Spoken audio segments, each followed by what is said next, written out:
Well, hey, y'all. Happy New Year's to everybody, since it's now New Year's Eve. Uh, and my New Year's Eve is going to be, well, my next year is going to be start off really good because I got my Christmas gift from my oldest daughter and my son-in-law, Kyle and Sarah. And they sent me a very nice present. I always talk about my love of bacon with them, and my son-in-law Kyle, he experienced it back in the '80s. I was stationed in England, and I discovered this thing. I didn't discover it; they already had it, but they introduced me to a sandwich that they call a bacon buddy. Now, bacon buddy spelled Butty. I don't know if they spell that in pun or why it's spelt that way, but they doggone sure pronounce it that way. That was the first time I had actually learned that English was my second language because they owned it first. And we we had language barriers, but I adapted, or some of them did. And they introduced me to this Bacon Buddy sandwich. Now, this is some amazing bacon. And bacon is my buddy. And it's this kind of bacon right here. They call it a rasher. Right? It's not super thick sliced, but look at that. And it's back bacon. It's the cut. Now, this was made in the United States, I saw, made in the USA. Came out of Illinois by an English fella, no doubt, that migrated here to the colonies in the late years. And they're in Wheeling, Illinois. It's called Jolly Posh Foods. And in English, that means real fancy. At least that's my interpretation, jolly posh. Or happily fancy, maybe. I don't know. But so they got me some of this back bacon, which I can't wait for it. It came in a what do you call it, like a styrofoam cooler box, and they had a like an ice pack in there, chemical ice pack of some sort. It says it's reusable. I'll see how long it takes to thaw. But man, this thing is frozen solid, like you wouldn't believe. So now I got to be patient enough to let it thaw out and have me a bacon buddy. And the major, I don't know how to explain the taste of it. It's definitely not like our bacon, which the British people called streaky bacon. Now, our bacon is required for a good American fried breakfast. You know what I mean? Scrambled eggs, sausage, gravy biscuits, and streaky bacon, as they call it. So I love me some streaky bacon too. But this stuff is just, there's a lot of goodness in it. Unless y'all have tried it, and if you get an opportunity, or if you have, you'll know exactly what I'm talking about. My son-in-law loved it. Last time I was stationed in England was in 2010 to 2013, and I was a civilian then. And what he came over with my daughter. That's before any of the grandchildren were born, but they came and visited, and I made him some bacon buddies. And he consumed one or two, and he said, "Hey, can we go get some more of that bacon?" I said, "Absolutely. Let's go buy the biggest pack we can find," because I could eat them all day long. And he's quite fond of them too. But in the UK, they make them on these bread rolls.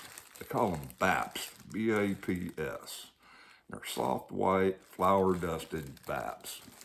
And quite similar to a German Brötchen. I've been stationed in Germany too, and they make some amazing food.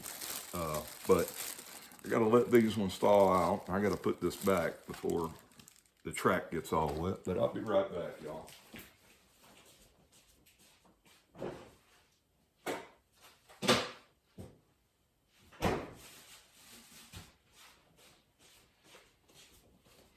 that pack of bacon was so cold, my fingertips about got some frostbite.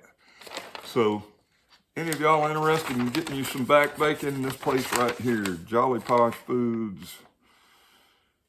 I saw it somewhere, jollyposh.com or something. I'll put a link to it in. I know it's not slot car related, but if I have a bacon buddy, I'll be slot carring real good, guaranteed.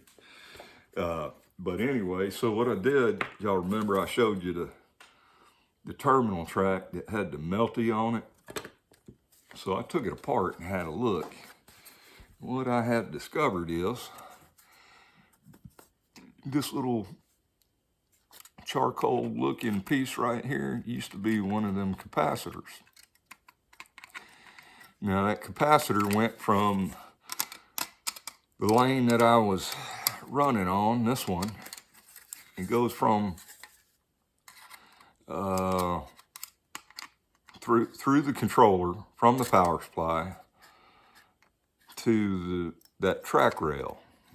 That actually goes through to the common track rail, the one that connects to both controllers. And it's a capacitor, and I was using a DC power supply. Now the difference is I was using a modern day, and I don't want to say modern day, they've been around a long time, but a switching power supply, which is not what you typically came with in these tracks. These tracks come with what they call a linear power supply. So a crude transformer with a bridge rectifier, some filters, and maybe some diode protection as well. But they put out a rough DC with a lot of AC ripple.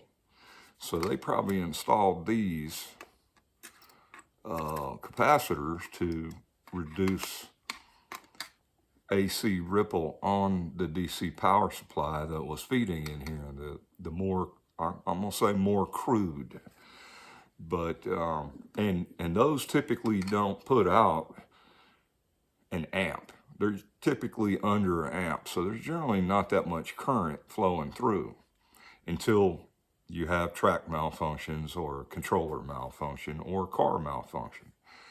So what these capacitors do is they run the AC ripple to ground so it doesn't get passed on to the device. Now, I don't know that motors, particularly old ones,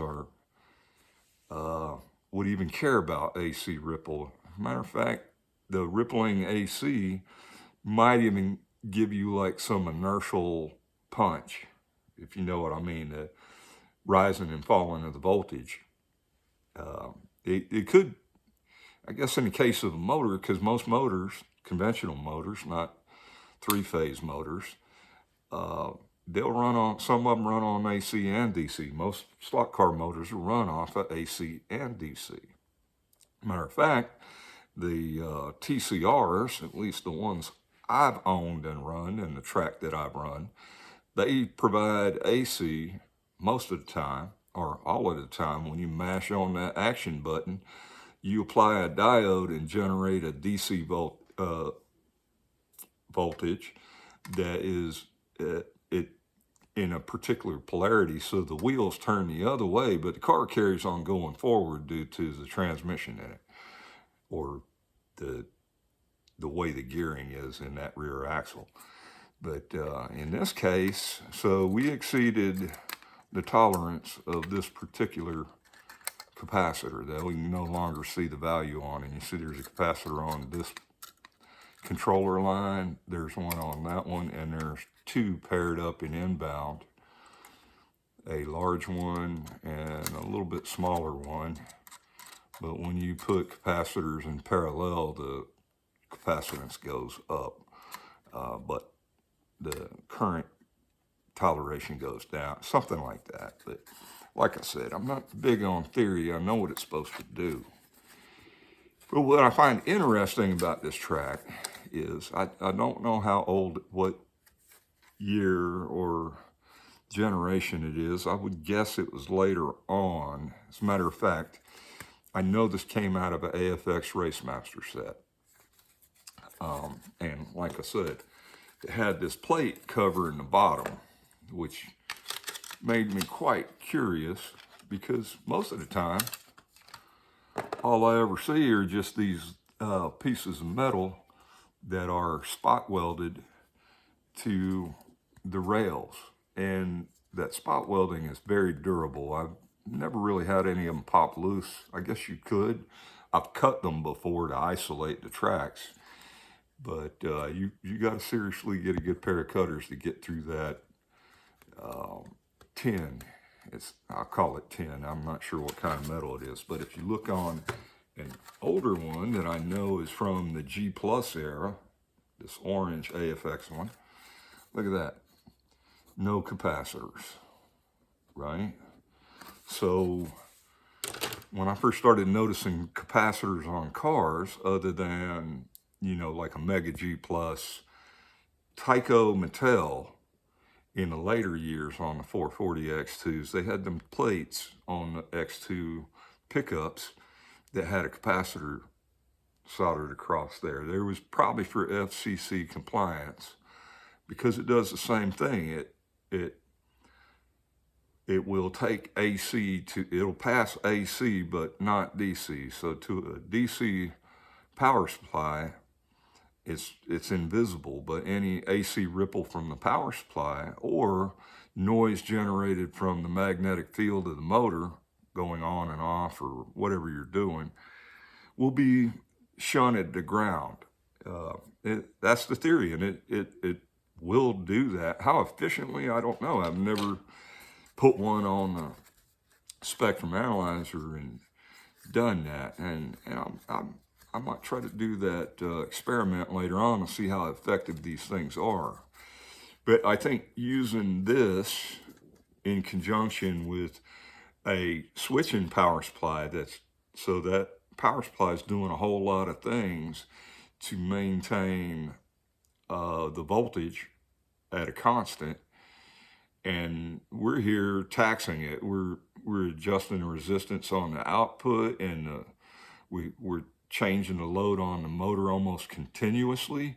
So that switching power supply, which is what I was using when this failure happened, like I said, I hadn't double checked to see if that one works. It may be damaged. The controller that I had, I thought was damaged. Well, it was. I know this circuit's not open, but I couldn't get any voltage to flow through that one particular controller. I did put another one on, so I probably arced up melted the connector on the edge of the wire wound resistor inside of the controller.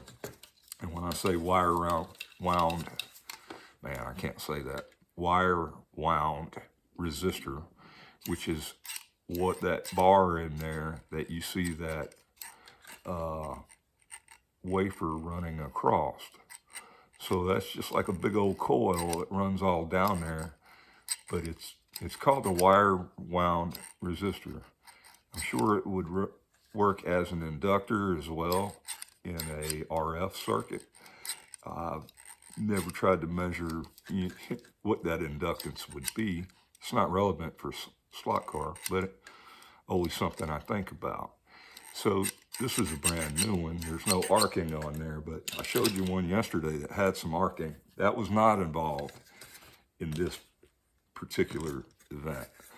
But I just had to see, and this terminal track is still going to work, although it has that melted bump on there. But I can just cut the rest of these capacitors out. Any of y'all had any dealings with that, or electronic hobbyists or professionals, since I'm now truly a hobbyist, not a professional. Nobody's paying me for my electronic opinion anymore, and that's fine. But don't think I've never seen one quite fried like that, and I think it had something to do with the intelligent, I'm calling it an intelligent power supply, because the electronics that are in there are doing a whole lot. There's a whole lot of electronics crammed into a switching power supply. And a switching power supply is basically not a wall wart like the auto world. It's not just a transformer, some capacitors, a resistor, and some diodes. It's actually a circuit in there using multiple components that regulate the voltage and the current. And the device will only draw as much current as you need. If anything should be on these rails, I would put a fuse, like 2-amp fuse or something, because I want to caution you against, I said I just grab any old power supply. Well, I don't just grab any power supply. I wouldn't care to hook up like a 20-amp power supply, or, there are big bench power supplies, but please be familiar with those before you go hooking them up, because you have arkage like this and you've got 20 amps available, that starts welding plastic and that's not good. But so I wanted to show y'all that and just say, if you look at the back, and I know this was a Racemasters, even though it doesn't say it, came out of a Racemasters set from around 2015. Hadn't been used that much, a handful of times. And of course, I haven't ruined it, but matter of fact, I'm thinking of cutting this track piece off and adapting my trailer. If y'all seen my HO wireless to, it was a Carrera slot wireless analog controllers to a HO track and other brand tracks. I used that trailer plug to transfer, and that's probably, I'm gonna put one of those on there, and then I'll have a quick interface, because sometimes, like I said, in the banked track application, this thing is up in the air like that, and it's not good to have that stress going down on there and the weight of the cords pulling on it and all that, because the track starts warping, and then before you know it, car's sailing off, or you break continuity down there at the end. So I'm just going to chop that piece and use it in another project. But what I'm doing today is marrying this up with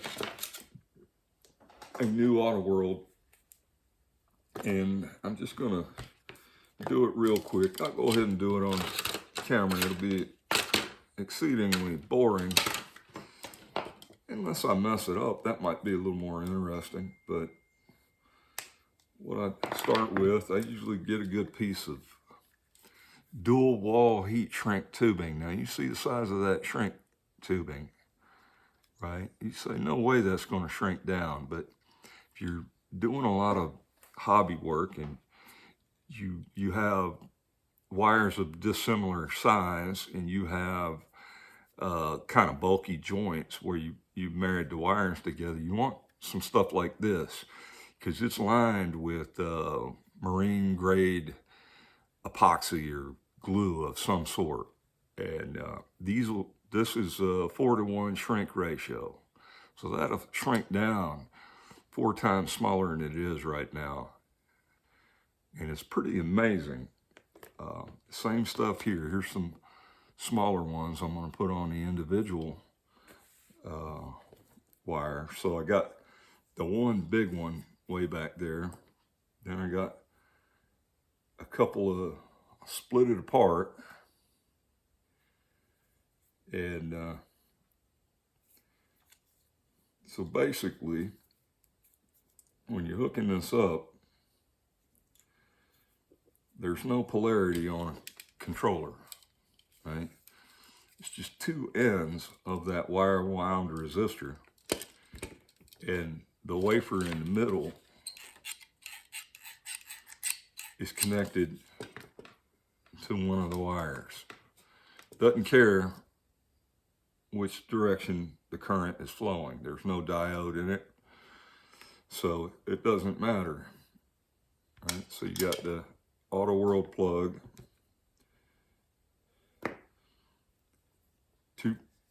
heat shrink tubing already on the main one that goes over both of these after this is done. Sometimes your wire might be a little loose up here. You could put a little piece of heat shrink to give you a little reinforcement there, but this one's brand new. I haven't tried one of these yet, and so remember, soldering irons are hot. That's why they work. But they also will cause damage to skin. Now, I've been officially trained on a couple occasions on proper soldering skills, and I'm going to tell you right now, I violate many of the rules, and I don't really care. But I'm telling you, be familiar with good soldering techniques. Whatever works for you, works for you. I learned from my dad a long time ago, and he learned from the Army a long time before that how to solder. And one of the things he told me, I used to just like wind off and break a piece of this solder off. He's like, don't do that.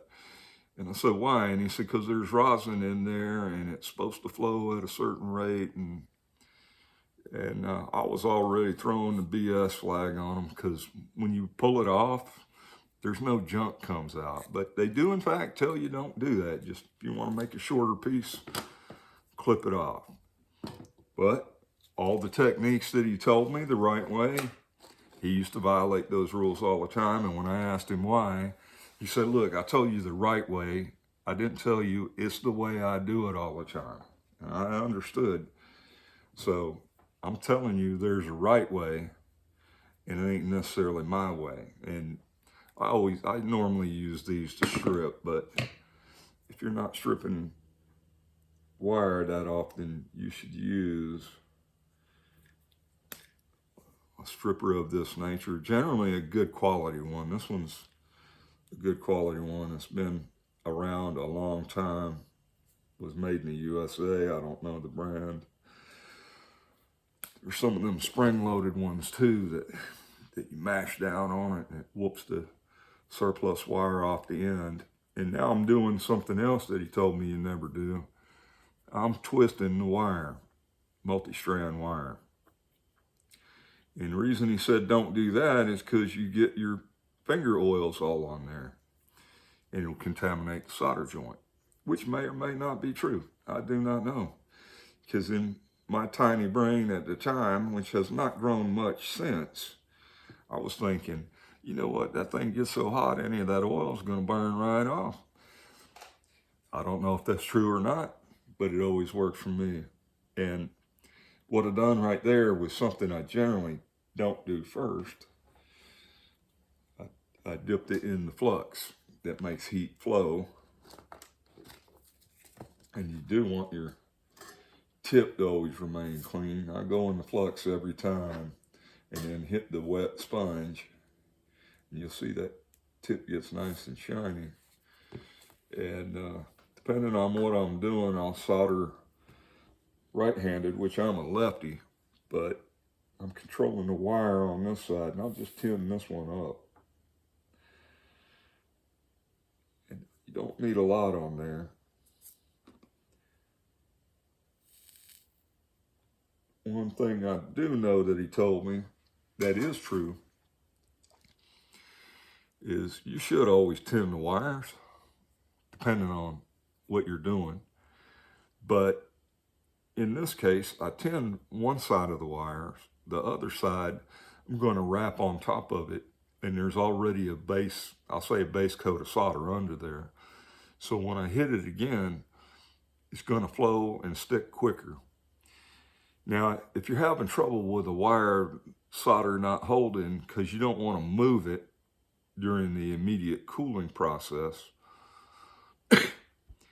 best thing to do is, if you got room, clip the wire and start all over. Because once you melt that layer of flux off, and you see that's a nice shiny solder result there, that's what you want. If it's real dull, you may have a problem. You might have overheated it, you burned out all the flux, and it could in fact wind up being what we call a cold solder joint. How do you get a cold solder joint with too much heat? Well, it just means that the fusion and the conductivity is not as good as it can be. It might work fine, but over time, depending on the solder you use, and the solder we make now is far more environmentally friendly and less electronic friendly. There are some better solders out there, but I don't study on them. I find some that melts nice and I use it. A lot of that stuff I bought down at AutoZone or O'Reilly, that's pretty horrible, and it's usually very thick. So the key is to prep your wires, get them how you want them, strip without making it too hairy. And like I said, the stranded wire is definitely what you want to use in something you're going to move. You don't want single core wire. It doesn't have much application in motion. This is good for other things, fixing traces or fixing things down that you want to anchor. But so I just kind of wrap them up. Make sure your heat shrink is where it's supposed to be and far enough away that the heat won't wick down and start it melting. So I have had many beautiful solder jobs where I put it together and I look down and go, oh, damn, I forgot to put the heat shrink on there, which means I got to unsolder it, resolder it, and it's never as pretty as it was the first time. So I just kind of pinch it on there and wrap it around. Right, get a little bit of a wrap. Kind of got it wrapped around. Now I'm going to have to hit that one right away, because if you move it too much, that copper will immediately start unraveling.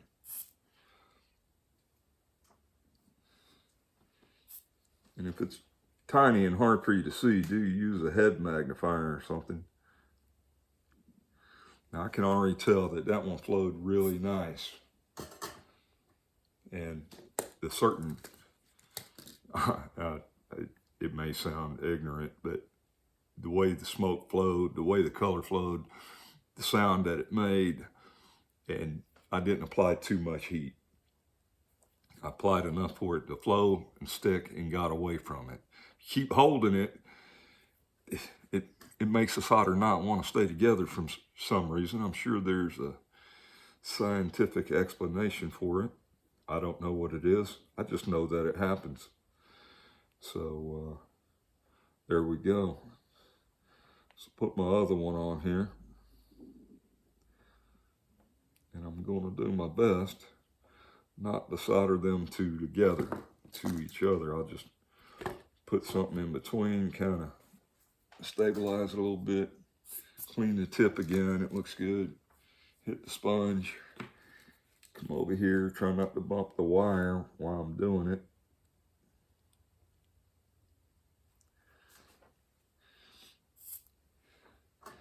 And when I solder, I like to put the tip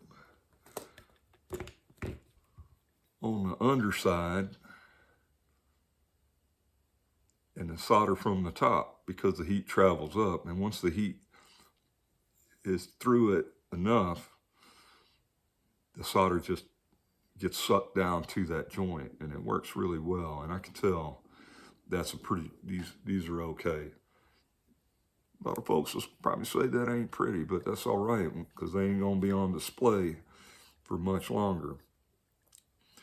Put the small heat shrinks over here.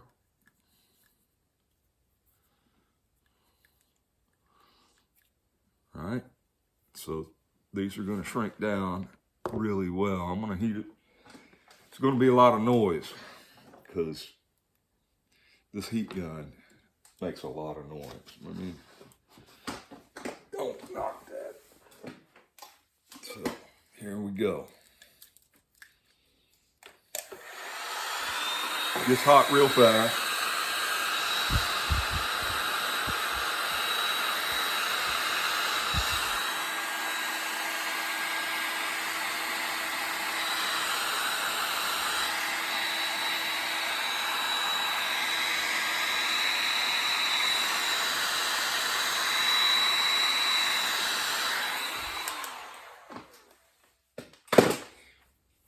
that heat device out of the way so you don't inadvertently touch it. And I have. Just telling you. Hot gun or solder welded skin takes quite a while to heat, to recover. So you can see that that stuff has shrunk way down. Now it didn't go to the, it gets thicker as it shrinks down because of the nature of the dual wall and the fact there's a layer of glue in there that's currently still drying. You can kind of see that glue, but this stuff feels kind of like them silicone wires when you replace them. Now somebody's going to say, well, why didn't you just get those heavy-duty silicone wires and replace them? Well, I don't like to waste money improving a device that just ain't worth that much. That ain't that hard to find, right? Remember what I said yesterday? It's a toy, y'all. I'm just making it where to work on something else and have a little more cable length at a cost that most of us can afford if you do your own work, you know. So you see how big that one is.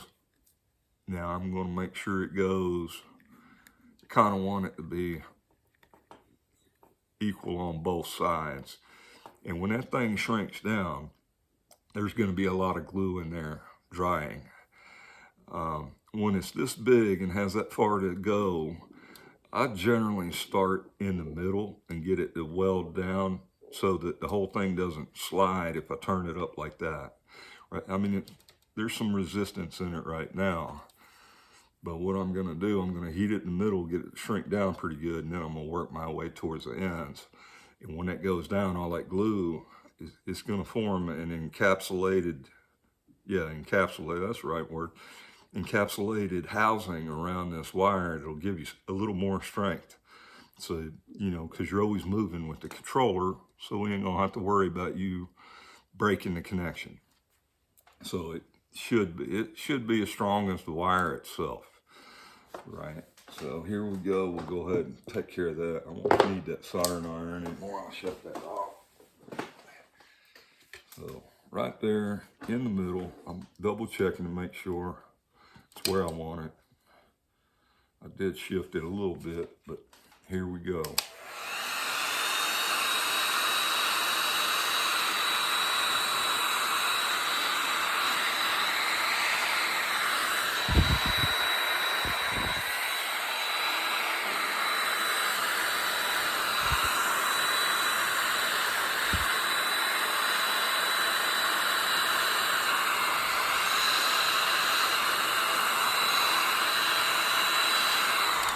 Now I'm gonna stop just a second so you can see that that is already crimped down to where I can see the outline of the previous heat shrink. And I don't want to leave it too long. I'm gonna turn this back on and finish it out, but you can see what I'm doing.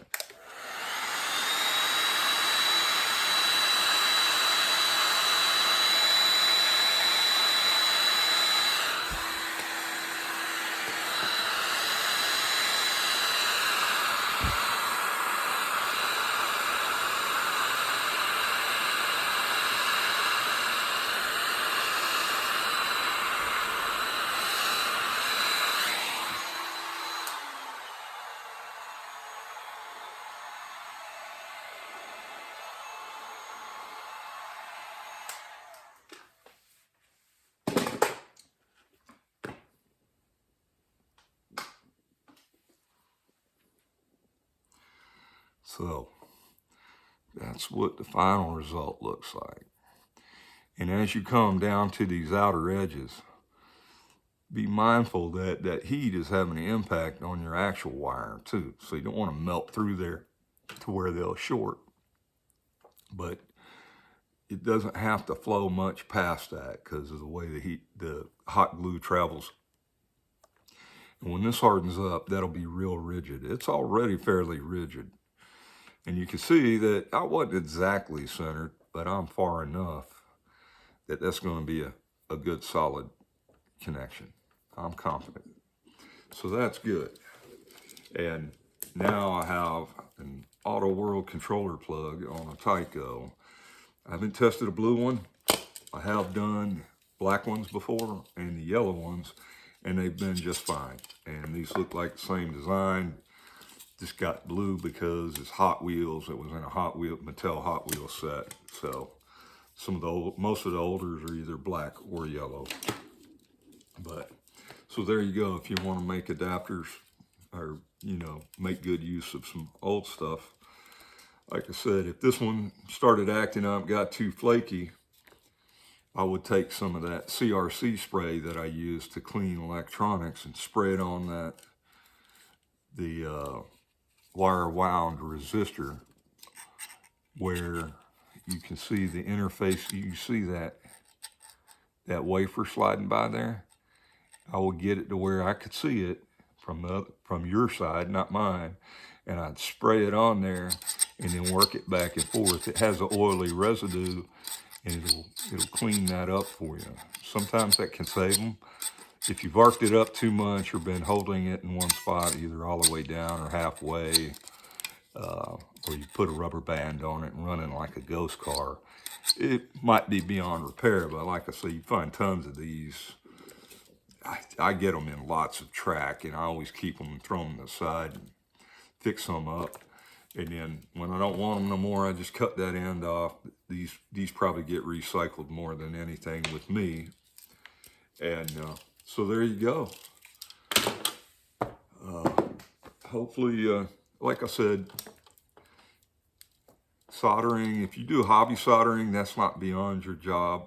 And if you find it daunting task or something you just don't want to do, then maybe there's some you can find on eBay or get a friend to do them, or in some way. Or hardwire it, put a terminal block, but they generally don't come with more than 3 feet of wire on them. So hope that helps some of y'all, and have a great baking day. I'm gonna.